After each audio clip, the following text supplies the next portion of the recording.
ಇವತ್ತಿನ ದಿನ ನಾನು ಪನ್ನೀರ್ ಸಾಟೆ ಮಾಡ್ತಾ ಇದ್ದೀನಿ. ಪನ್ನೀರ್ ಸಾಟೆ ಮಾಡೋದಕ್ಕೆ ಇಲ್ಲಿ ಏನೇನು ತೊಗೊಂಡಿದ್ದೀನಿ ಅಂತಂದರೆ, ಪನ್ನೀರ್ ತೊಗೊಂಡಿದ್ದೀನಿ, ಮತ್ತು ಕಡಲೆ ಬೀಜ ತೊಗೊಂಡಿದ್ದೀನಿ, ಸ್ವಲ್ಪ ಬಿಳಿ ಎಳ್ಳು, ಸೋಯಾ ಸಾಸು, ಟೊಮೆಟೊ ಕೆಚಪ್, ಮತ್ತು ರೆಡ್ ಚಿಲ್ಲಿ ಸಾಸ್, ಸ್ವಲ್ಪ ಬೆಳ್ಳುಳ್ಳಿ ಮತ್ತು ಶುಂಠಿ ಬೆಳ್ಳುಳ್ಳಿ ಪೇಸ್ಟು, ಮತ್ತು ಮೈದಾ ಹಿಟ್ಟು ತೊಗೊಂಡಿದ್ದೀನಿ. ನೀವು ಮೈದಾ ಹಿಟ್ಟು ಬೇಡ ಅಂತ ಹೇಳಿದ್ರೆ ಇದ್ರ ಬದಲು ನೀವು ಕಾರ್ನ್ಫ್ಲೋರ್ ಬೇಕಾದರೂ ಉಪಯೋಗಿಸ್ಕೋಬೋದು. ಸ್ವಲ್ಪ ಅಕ್ಕಿ ಹಿಟ್ಟು. ಇದಿಷ್ಟಿದ್ರೆ ಇವತ್ತು ತುಂಬಾ ರುಚಿಯಾಗಿರೋವಂಥ ಪನ್ನೀರ್ ಸ್ಟಾರ್ಟರ್ ಆಗಿ ಯೂಸ್ ಮಾಡೋವಂಥ ನಾವು ಪನ್ನೀರ್ ಸಾಟೆನ ಮಾಡ್ಬೋದು. ಇವಾಗ ಮೊದಲಿಗೆ ಇಲ್ಲಿ ನಾನಿಲ್ಲಿ ಟೊಮೆಟೊ ಕಿಚಪ್ ತೊಗೊಂಡಿದ್ದೀನಲ್ಲ, ಇದರಲ್ಲಿ ನಾನು 2 ಸ್ಪೂನ್ ಇದಕ್ಕೆ ಹಾಕೋತಾ ಇದ್ದೀನಿ. ಈ ಟೊಮೆಟೊ ಕಿಚಪ್ಪು ಮತ್ತು ರೆಡ್ ಚಿಲ್ಲಿ ಸಾಸು ಇದೆಲ್ಲ ತೊಗೊಂಡು ನಾವಿಲ್ಲಿ ಪನ್ನೀರ್ನ ಮ್ಯಾರಿನೇಟ್ ಮಾಡ್ಕೋತೀವಿ. ಏನಕ್ಕೆ ಅಂತ ಹೇಳಿದ್ರೆ ಸ್ವಲ್ಪನಾದರೂ ಅದು ಸ್ವಲ್ಪ ಉಪ್ಪು ಖಾರ ಎಲ್ಲ ಚೆನ್ನಾಗಿ ಹಿಡೀಲಿ ಅನ್ನೋ ಕಾರಣಕ್ಕೆ ಇವಾಗ ರೆಡ್ ಚಿಲ್ಲಿ ಸಾಸ್ ಹಾಕೋತಾ ಇದ್ದೀನಿ. ಮತ್ತು ಈಗ ಸೋಯಾ ಸಾಸ್ ಹಾಕೋತಾ ಇದ್ದೀನಿ.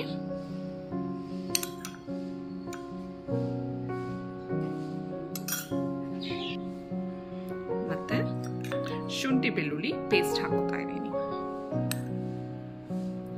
ಇದೆಲ್ಲನೂ ಹಾಕೊಂಡು ತುಂಬಾ ನೀಟಾಗಿ ಮಿಕ್ಸ್ ಮಾಡ್ಕೋಬೇಕಾಗತ್ತೆ. ಇದಕ್ಕೆ ಸ್ವಲ್ಪನೇ ಸ್ವಲ್ಪ ಉಪ್ಪು, ಮತ್ತೆ ಇದಕ್ಕೆ ಧನಿಯಾ ಪುಡಿ ಮತ್ತೆ ಅಚ್ಕಾರದ ಪುಡಿ. ಇದು ಸ್ವಲ್ಪ ಖಾರಕ್ಕೋಸ್ಕರ ಹಾಕೊಳ್ಳೋದು. ಈಗಾಗಲೇ ನಾವು ರೆಡ್ ಚಿಲ್ಲಿ ಸಾಸೇ ಹಾಕೊಂಡಿರ್ತೀವಿ. ಸ್ವಲ್ಪ ಖಾರದ ಪುಡಿ ಮತ್ತು ಸ್ವಲ್ಪ ಧನಿಯಾ ಪುಡಿ, ಇದೆಲ್ಲ ಹಾಕಿ ನಾವು ನೀಟಾಗಿ ಇದನ್ನು ಮಿಕ್ಸ್ ಮಾಡ್ಕೋಬೇಕಾಗತ್ತೆ. ಮತ್ತು ಜೊತೆಗೆ ಕಸೂರಿ ಮೇಥಿ ಕೂಡ ಇದ್ರ ಜೊತೆ ಸೇರಿಸ್ಕೊತಾ ಇದ್ದೀನಿ. ಇದು ನಿಮಗೆ ಆಪ್ಷನಲ್ಲು, ಬೇಕು ಅಂದರೆ ಸೇರಿಸ್ಕೋಬೋದು, ಇಲ್ಲ ಅಂತಂದರೆ ಇದನ್ನು ಹಾಗೆ ಸ್ಕಿಪ್ ಮಾಡ್ಬೋದು. ಈಗ ಇದನ್ನೆಲ್ಲ ತುಂಬ ನೀಟಾಗಿ ಮಿಕ್ಸ್ ಮಾಡಿಕೊಂಡು ನಾವೇನು ಪನ್ನೀರ್ ತೊಗೊಂಡಿರ್ತೀವಿ ಅದನ್ನು ಮ್ಯಾರಿನೇಟ್ ಮಾಡ್ಕೋಬೇಕಾಗತ್ತೆ.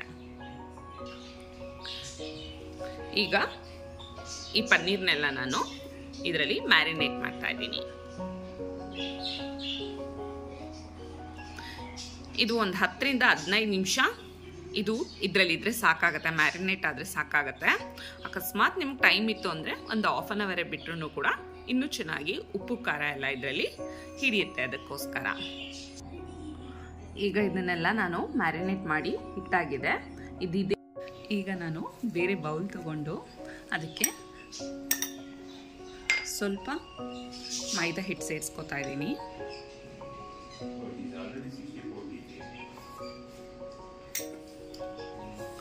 ಮತ್ತು 1 ಚಮಚದಷ್ಟು ಅಕ್ಕಿ ಹಿಟ್ಟನ್ನು ಇದಕ್ಕೆ ಸೇರಿಸ್ಕೊತಾ ಇದ್ದೀನಿ. ಮತ್ತು ರುಚಿಗೆ ತಕ್ಕಷ್ಟು ಉಪ್ಪು ಹಾಕೋತೀನಿ. ಉಪ್ಪಿಲ್ಲಿ ನಾನು ತುಂಬಾ ಜಾಸ್ತಿ ಹಾಕೋದಿಲ್ಲ, ಸ್ವಲ್ಪ ಹಾಕೋತೀನಿ.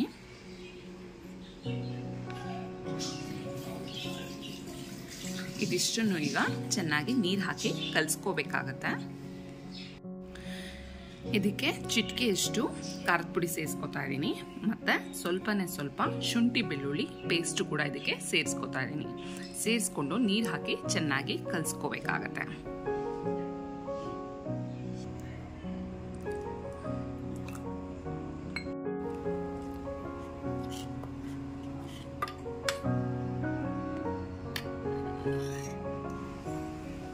ಈಗ ಇದು ಪೂರ್ತಿಯಾಗಿ ರೆಡಿಯಾಗಿದೆ.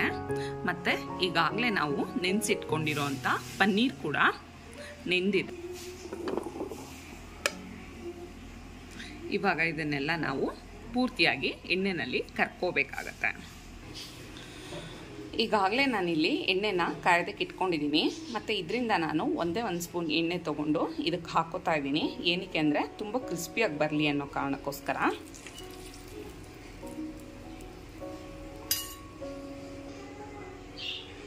ಈಗ ಇಲ್ಲಿ ಎಣ್ಣೆ ಕಾರಿದೆ, ಹಾಗಾಗಿ ನಾನು ಒಂದೊಂದೇ ಪನ್ನೀರ್ ತೊಗೊಂಡು ಇದಕ್ಕೆ ಹಾಕಿ ಕರ್ಕೋತೀನಿ. ಎಣ್ಣೆಗೆ ಹಾಕಿ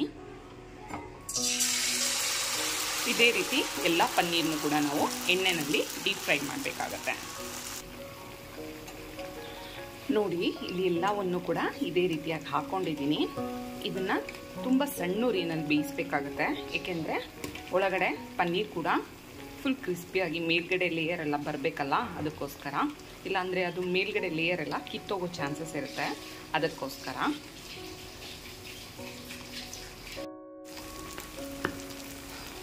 ಈಗ ಇದೆಲ್ಲ ಆಗಿದೆ.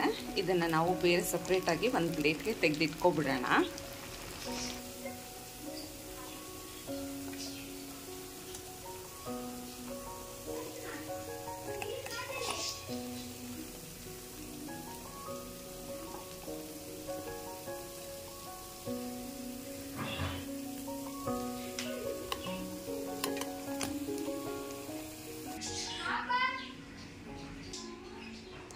ಈಗ ಇಲ್ಲಿ ನಾನು ಇನ್ನೊಂದು ಬೇರೆ ಬಾಣಲಿ ಇಟ್ಕೊಂಡಿದ್ದೀನಿ.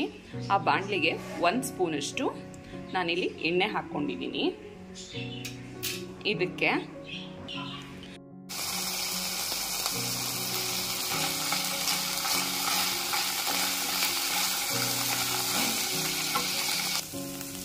ಇವಾಗ ಇದಕ್ಕೆ ತಗೊಂಡಿರೋಂಥ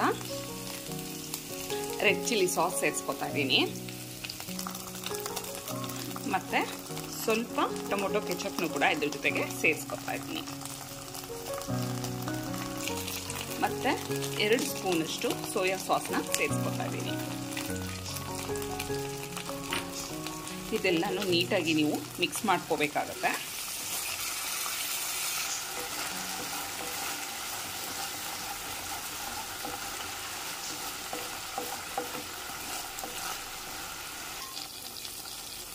ಈಗ ಇಲ್ಲಿ ಸಾಸ್ ಎಲ್ಲ ಹಸಿ ವಾಸನೆ ಹೋಗಿದೆ. ಹಾಗಾಗಿ ಇದಕ್ಕೆ ಒಂದು ಬೌಲಲ್ಲಿ 1 ಚಮಚ ನೀರಿಗೆ 1 ಚಮಚ ಕಾರ್ನ್ಫ್ಲೋರ್ ಹಾಕ್ಕೊಂಡು ಇದನ್ನು ಹಾಕೋತಾ ಇದ್ದೀನಿ. ಇದು ಸ್ವಲ್ಪ ಗಟ್ಟಿ ಬರಲಿ ಅನ್ನೋ ಕಾರಣಕ್ಕೋಸ್ಕರ.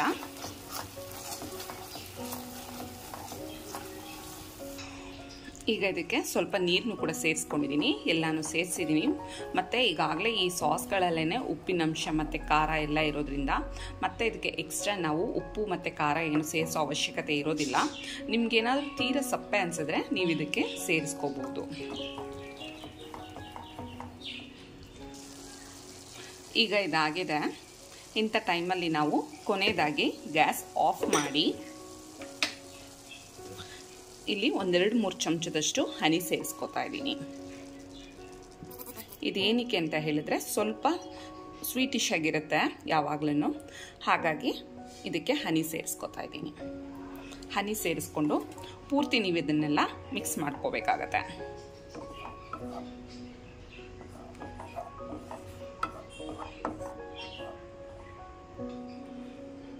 ಮತ್ತು ಈಗ ತೊಗೊಂಡಿರುವಂಥ ಪೀನಟ್ಸು ಮತ್ತು ಸ್ವಲ್ಪ ಬಿಳಿ ಎಳ್ಳು ಇದನ್ನೆಲ್ಲ ಸೇರಿಸ್ಕೊಂಡು ಕಲಿಸ್ಕೊಳ್ಳಿ.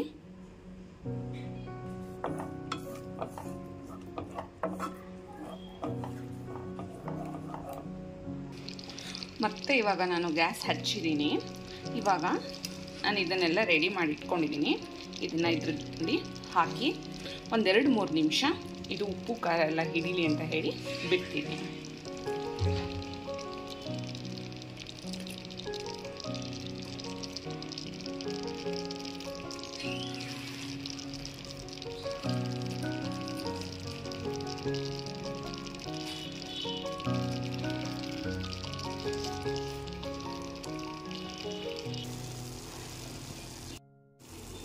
ಈಗ ಇದೆಲ್ಲ ರೆಡಿ ಆಗಿದೆ. ಮತ್ತು ನಾನೀಗ ಗ್ಯಾಸ್ ಆಫ್ ಮಾಡ್ತಾ ಇದ್ದೀನಿ. ಆಫ್ ಮಾಡಿ ನಾನು ಸರ್ವಿಂಗ್ ಪ್ಲೇಟ್ಗೆ ಹಾಕಿ ತೋರಿಸ್ತೀನಿ ಯಾವ ರೀತಿಯಾಗಿ ಬಂದಿದೆ ಅಂತ ಹೇಳಿ.